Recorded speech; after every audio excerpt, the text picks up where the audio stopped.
Good morning. My name is Kimberly Hammond, and I am going to present a webinar regarding the practicum experience which I completed. During the presentation, I will discuss aspects of the practicum experience. These include the learning activity students in the National American University RN to BSN online program completed, the personal learning objectives I hope to achieve during the practicum, my experiences in self-assessment, and recommendations for future implementation of the learning activity into course curriculum. For me, the practicum was more than having students complete an activity. Rather, the practicum was an opportunity for me to start developing skills which will be used as I begin my career as an instructor. I'm going to start with the practicum activity. For the practicum, I developed an activity for students to complete. This activity was made up of 3 components. The components included making a YouTube video, writing a diagnosis paper, and writing a reflection paper. I will start with the video. YouTube videos are being utilized in a variety of classroom settings in order to embrace the learning experience for students. YouTube videos can be incorporated into discussion boards and weekly assignments. They can be presented in an asynchronous format in order for students to view the video multiple times and when students are able to. Specific to the learning activity, students were asked to make a YouTube video regarding a diagnosis. Students were allowed to choose any diagnosis of interest to them. Guidelines for the video were that the student includes 4 to 6 components related to the chosen diagnosis. The video should be 5 to 7 minutes in length, successfully uploading to the computer, and turned in on time. Students were encouraged to be creative when making the video and were allowed to use prompts if needed. However, students were asked not to use an assistant in the video due to having to create an additional form for the assistant to sign. All of the students did a great job in completing the YouTube video. From the information provided in the videos, students clearly took this activity seriously and worked hard to make it a success. A vast amount of information was provided by each student. 2 of the students made videos using the same diagnosis. Students shared personal stories and why a particular diagnosis was chosen. For example, some of the students chose a diagnosis because either they or a family member were afflicted with the disease. Another student completed the video based on a diagnosis of interest to him. Students learned to distinguish between evidence-based information and opinions regarding YouTube video presentations. Students were also asked to write a 2-page diagnosis paper. The paper was a place for students to touch on each component further, as well as include citations. This paper allowed students to identify references used when making the video. In addition, the paper was required to be 1 to 2 pages in length, be in proper APA format, and be turned in on time. Students incorporated several references in the diagnosis papers. A lot of time was clearly put into completing research. Each paper was informative and interesting. The final component of the activity required students to write and submit a reflection paper. This paper provided a way for students to reflect on the experience of completing the YouTube video activity, share difficulties encountered along the way, and identify positive and negative aspects of making YouTube videos. Guidelines for the reflection paper include being 1 page in length, use proper APA format, and be turned in on time. I was very interested in learning students' thoughts towards completing this activity. While one student was nervous about making a video, in the end, all of the students reported this was a fun activity to do. The majority of students felt this was a good learning experience and felt this was a good way to meet their peers. In addition, many of the students felt the activity should be incorporated early in the curriculum. One student did voice that the length of time to complete the activity as compared to the number of points offered was inappropriate. This was taken under advisement and alterations will be made to future assignments. Now I will discuss student objectives. According to Billings and Halstead, learning objectives are utilized in order to evaluate students' successful completion of the course, as well as assignments. Personal learning objectives are high level, measurable, and identify what students will achieve by the end of the course. As a student educator, I needed to set objectives that I could work towards during the practicum experience. The first objective is the student educator will create a YouTube video and grading rubric for students by June 30th, 2014. I successfully achieved this objective. This is evidenced by the fact that I created an introductory YouTube video for the students which explained the activity in full. In addition, I provided examples to the students regarding difficulties I encountered when making videos in the past. I also provided suggestions on how to make the video a success and to decrease potential complications. I posted the video for students on June 10, 2014. The achievement of this objective is also evidenced by the fact that I developed grading rubrics for each of the 3 components and posted the rubrics to the discussion board link on June 26, 2014. The second objective is the student educator will demonstrate the ability to evaluate student assignments objectively by July 31st, 2014. This objective was achieved.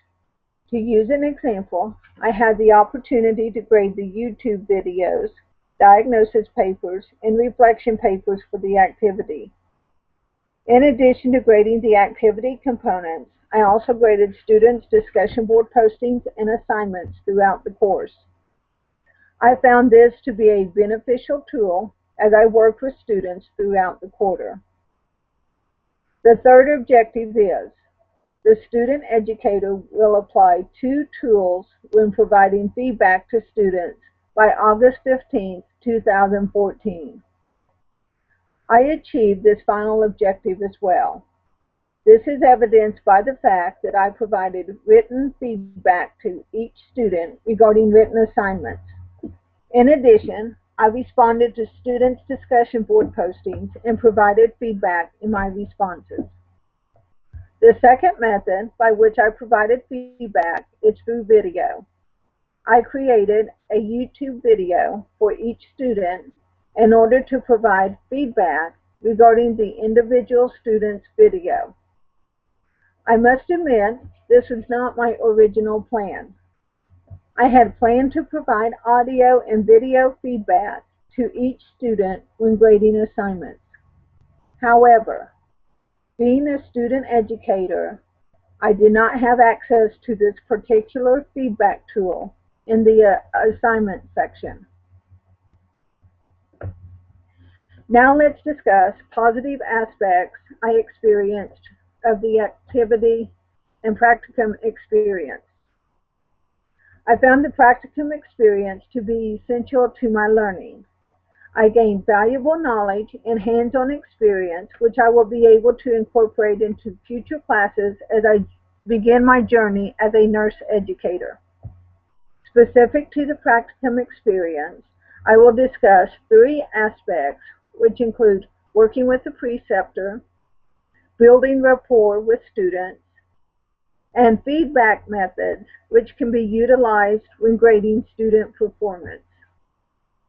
The first area I would like to discuss involves the preceptor. According to Hunt, preceptors are not only valuable, but essential to the success of teaching experiences, including practicum experiences. I had the opportunity to work closely with a very special preceptor.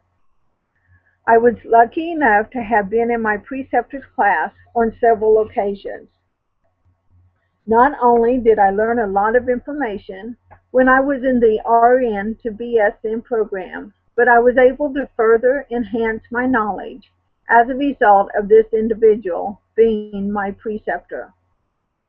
The preceptor provided guidance and direction throughout the practicum experience. To use an example, I spoke with the preceptor on a weekly basis to discuss the course. In addition, the preceptor provided me with information that I could use when grading student assignments and provided educational tools that I could incorporate in future classes if I so choose. The preceptor and I have a good relationship, which is important to the success of the practicum. To use an example, I felt comfortable emailing the preceptor if I had a question. I felt at ease when speaking to her on the phone. Another positive aspect I found to be very rewarding when working with a preceptor is that I was allowed to work independently in providing instruction to students. To use an example, I emailed students regarding assignments. I have also spoken with the student on the phone as well as text in order to provide clarification regarding assignments. The preceptor allowed me the freedom to grade assignments and provide feedback to students. As an example, I graded each written assignment submitted and made comments to students regarding errors found in the assignment. When providing feedback at the end of an assignment, I gave encouragement to each student as well as provided information regarding where they could make improvements. After grading each assignment, I emailed the paper to my preceptor for her to review. The second aspect of this experience, which I wish to discuss, is the importance of building a rapport with students. According to Bristol and Zerwick, communication with students is crucial to the successful completion of the course. When I first learned that I would be allowed to work as a student educator for an entire quarter, I was filled with excitement and nervousness at the same time.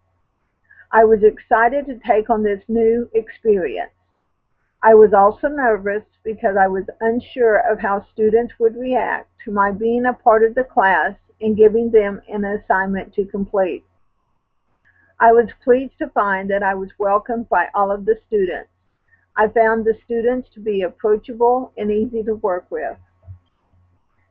As a student educator, I had the opportunity to communicate with students in different ways. To use an example, I emailed students regularly. I made myself available by phone and text if this was preferable to students. I provided feedback to students through assignments and discussion boards. I made sure students knew they could come to me with questions, comments, and concerns. Through building rapport with students, I had the privilege to become familiar with each student's learning patterns in the classroom. To use an example, I can confidently identify students who regularly turn in coursework early, as well as those students who turn in coursework at the last minute. As a result of identifying when students will likely turn in work, I am able to recognize students at risk for not successfully completing the course. As an example, a student turned in work late on a regular basis. As a result, the student's grades suffered. Because I had a good rapport with the student, I could speak with the student regarding the grade and assist in identifying ways to improve upon the grade. Through interacting with students and building rapport, I have built an understanding of how students write. I consider this to be an important concept. To use an example, during the quarter and while watching the videos, I had a so-called aha moment. Before reading a specific student's assignments, I could recognize how the paper would be written. When this same student completed the YouTube video, I realized that the student writes just as words are spoken. The final aspect I am going to discuss involves feedback methodologies utilized in this quarter. According to Billings and Halstead, using a variety of feedback methodologies allows students to receive feedback that is beneficial to them. I utilized two methods of feedback during the quarter, which include written and video. Providing feedback to students through the written word allows students the opportunity to refer back to comments and suggestions as needed when completing future assignments. From a personal standpoint, I print out graded assignments with the comments to use as a learning tool. According to Wood, Moskovich, and Valiga, audio and video feedback has been viewed by students as a more personalized form of feedback. Feedback in the form of YouTube videos was given to each student regarding the learning activity. Now let's discuss student educators' self-assessment. In order to evaluate the practicum experience and how successful the student educator has been, self-assessment is necessary. Billings and Halstead indicate that self-assessment allows the student educator to critically evaluate personal experiences in order to identify areas where growth can continue, as well as areas where the student educator believes success has been attained. I will start with areas where growth can continue. Perhaps one of the most important areas of growth for the student educator is continuing education. Specifically, ongoing education is necessary for me to grow as I move from the role of student educator to that of novice educator. To use an example, I will complete continuing education units to remain up to date with current information regarding nursing education. In addition, I will be working towards my PhD in nursing education beginning in November of this year. I must also continue to develop a variety of teaching learning methodologies which will enhance the learning experience for all students.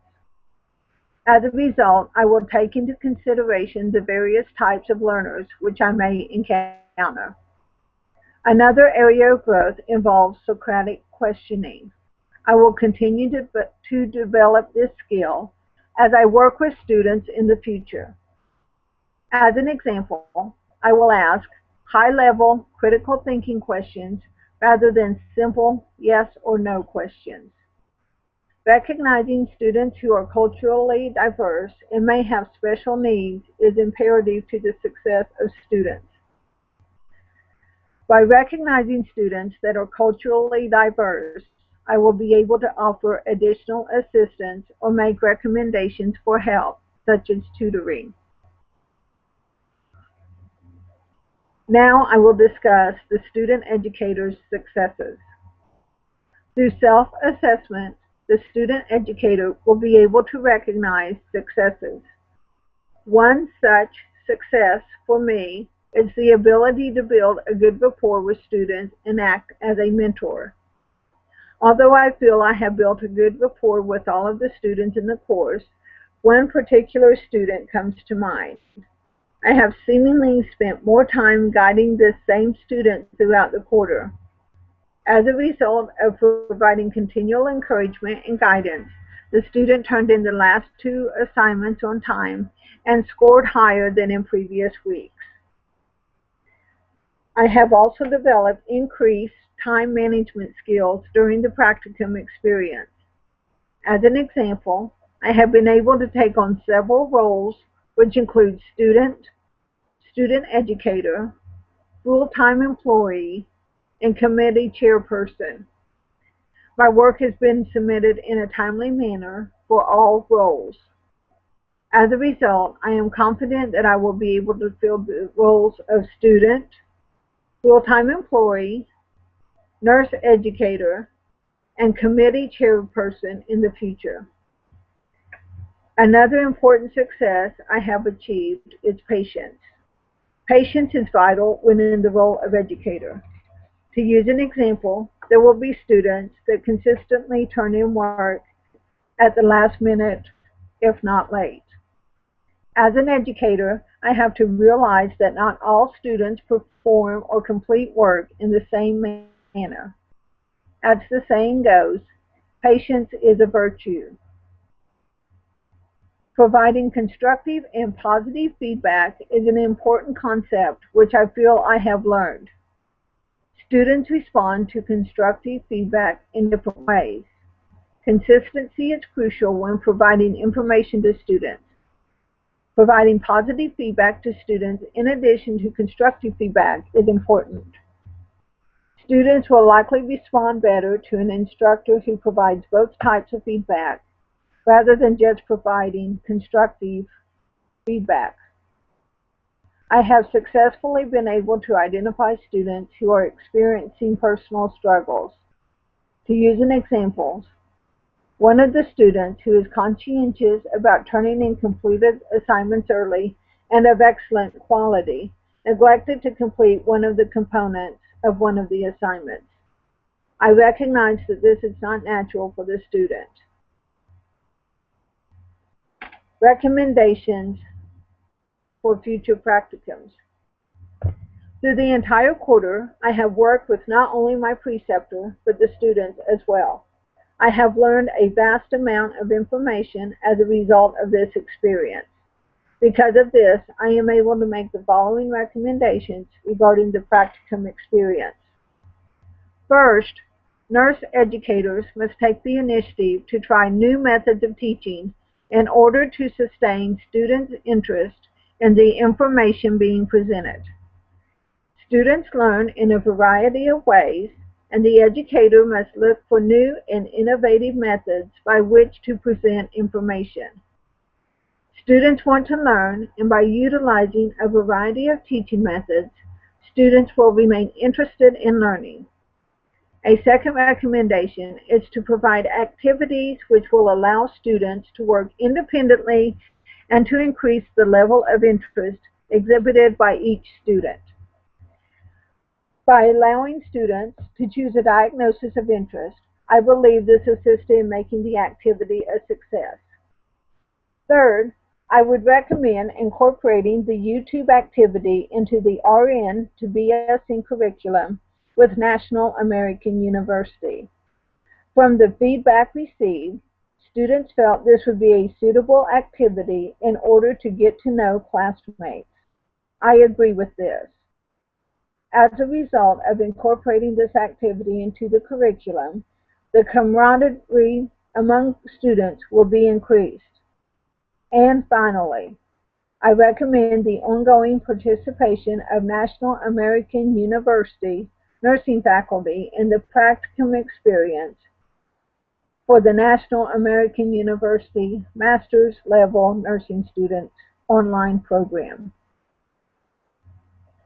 In conclusion, the practicum experience has been a wonderful experience for me. The knowledge gained has been incredible, and working with such a great preceptor made the experience quite enjoyable. I had the opportunity to take on the role of student educator and, as a result, was able to complete many activities. Grading papers, interacting with students, responding to discussion board postings, and mentoring students are just a few of the highlights of the experience. Watching the YouTube videos submitted by the students proved to me that although this was an additional assignment, each student worked hard to make the activity a success. The experience has taught me many things, and I am grateful to have had the opportunity to complete the practicum experience with a preceptor of the National American University online program. This concludes my webinar. Thank you for listening.